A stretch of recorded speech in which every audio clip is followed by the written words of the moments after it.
అంతర్జాతీయ మహిళా దినోత్సవం అని చెప్పి ఒక్కరోజు మనందరం ఇలా ఆహ్లాదంగా కలిసి సరదాగా గడుపుకోవటానికి బాగానే ఉంది, కానీ మన రోజు ఒక్కరోజు కాదు, 300 మిగిలిన 64 రోజులు కూడా మనం ఉన్నాం.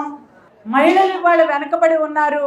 తల్లిదండ్రుల దగ్గర నుంచి వాళ్ళు తృణమో పడమో ఇచ్చి భర్త ఇంటికి పంపిస్తే ఆవిడ మళ్ళీ ఇక్కడికి వచ్చి భర్త మీద ఆధారపడటం, భర్త లేకపోతే కొడుకుల మీద ఆధారపడటం అనేది జరిగింది. కానీ ఆవిడకి కూడా ఆస్తిలో సమాన హక్కు ఇస్తే, ఆర్థికంగా బలంగా ఉంటే మహిళల మనస్తత్వం కూడా మనసు చాలా దృఢంగా తయారవుతుంది. మరి సమాన హక్కులు ఇవ్వాలి అన్నది ఎన్టీ రామారావు గారు. మరి దాని తర్వాత నారా చంద్రబాబు నాయుడు గారు దాన్ని మరింతగా బలంగా తీసుకువెళ్తూ డ్వాక్రా గ్రూపుల్ని ఏర్పాటు చేసింది కూడా మరి ఈ రోజున నారా చంద్రబాబు నాయుడు గారు. మనం అది కూడా తెలుసుకోవాల్సిన అవసరం ఉంది. ఈ డ్వాక్రా గ్రూపులు అంటే పేదలకి ఈ రోజున మరి అన్నిటికీ కూడా కష్టించి పనిచేసి మరి ఎవరో ఇళ్లల్లో పనిచేస్తానో పొలానికి పనులకు వెళ్తేనో అంతకు మించి వాళ్ళకి ఆలోచన ఉండేది కాదు. కానీ ఈ రోజున డ్వాక్రా గ్రూపులను ఏర్పాటు చేయటం ద్వారా వాళ్ళు బ్యాంకుకి వెళ్ళటం నేర్పారు, బ్యాంకులో డబ్బు దాచుకోవటం నేర్పారు.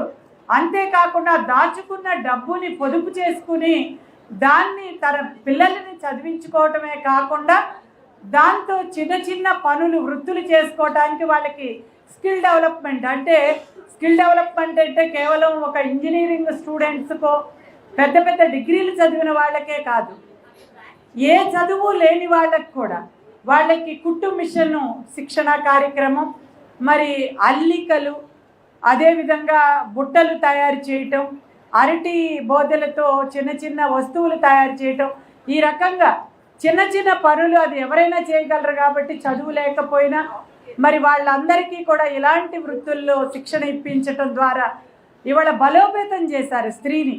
ఈ సంవత్సరం కొత్తగా మన కళలు సాకారం చేసుకోవటానికి కళలకి రెక్కలు, ఇది ఒక పథకం పేరు, కళలకి రెక్కలు. అంటే మన కళలకి రెక్కలు ఎలా వస్తాయి అంటే సంపన్న వర్గాల వాళ్ళు ఇవాళ చదివించుకుంటా ఉన్నారు, డిగ్రీలు చదివిస్తున్నారు, ఇంజనీరింగ్ చదివిస్తున్నారు. ఇంజనీరింగ్ ద్వారా వాళ్ళు ఐటీ ఉద్యోగాలు చేస్తూ ఉన్నారు, కొంతమంది పరిశ్రమలు ఏర్పాటు చేస్తూ ఉన్నారు, కొంతమంది మేడం లాగా స్కూల్స్ పెడతా ఉన్నారు. ఆ రకంగా వాళ్ళకి చేతనైనంతలో మళ్ళీ వాళ్ళు ఆర్థికంగా బలంగా వాళ్ళు తయారవటమే కాకుండా మరికొంతమందికి ఉద్యోగాలు ఇవ్వటం జరుగుతూ ఉంది. కానీ మరి పేదలు ఇంటర్మీడియట్తో ఆగిపోతూ ఉంది.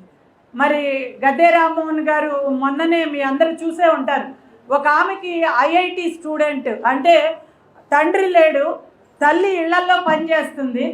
ఆ అమ్మాయి ఇంటర్మీడియట్లో మరి ఐఐటి సాధించుకుంది సీటు. ఐఐటి సీటు కొట్టడం అంటే కొన్ని వేల మంది పరీక్షలు రాస్తే ఏ ఒక్కరికో ఇద్దరికో సీటు వస్తుంది. అటువంటిది ఆవిడ చదువుకునే పరిస్థితిలో లేదు. సంవత్సరానికి 1,00,000 రూపాయలు కట్టాలి, మరి హాస్టల్లో భోజనానికి ఖర్చు అవుతుంది, బట్టలు కనీసం వాళ్లతో పాటుగా ఆమె నిజంగా చూస్తే ఒంటి మీద బట్టలు కూడా సరిగ్గా కొనిచ్చే పరిస్థితి లేదు.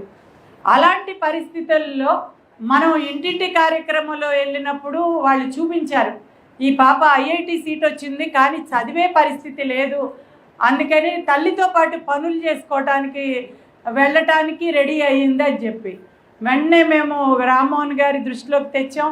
వెంటనే గద్దే రామ్మోహన్ గారు స్పందించి, అమ్మ నువ్వు చదువుకో, గతంలో కూడా ఆయన 30 సంవత్సరాలుగా మరి డాక్టర్ సీట్ వస్తే ఫీజులు ఇంతంత ఎక్కువ కాదు దానికైతే, మరి వాళ్ళకి ఫ్రీగా సీట్ వస్తే 14,000 సంవత్సరానికి ఫీజు ఉంటుంది డాక్టర్ సీటు. ఇంజనీరింగ్ సీట్లు అలా వచ్చిన వాళ్ళకి గవర్నమెంట్ ఫీజు అంటే అవన్నీ కూడా మేము చేయటం జరిగింది.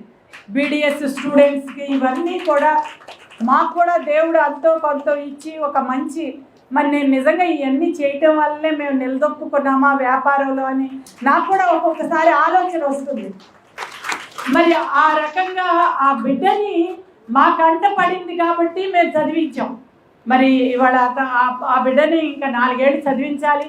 అప్పటికప్పుడు ఆమె అక్కడ హాస్టల్కి బిల్లు కట్టి మళ్ళీ ఆ అమ్మాయికి బట్టలు కూడా కొని ఇవ్వటం జరిగింది.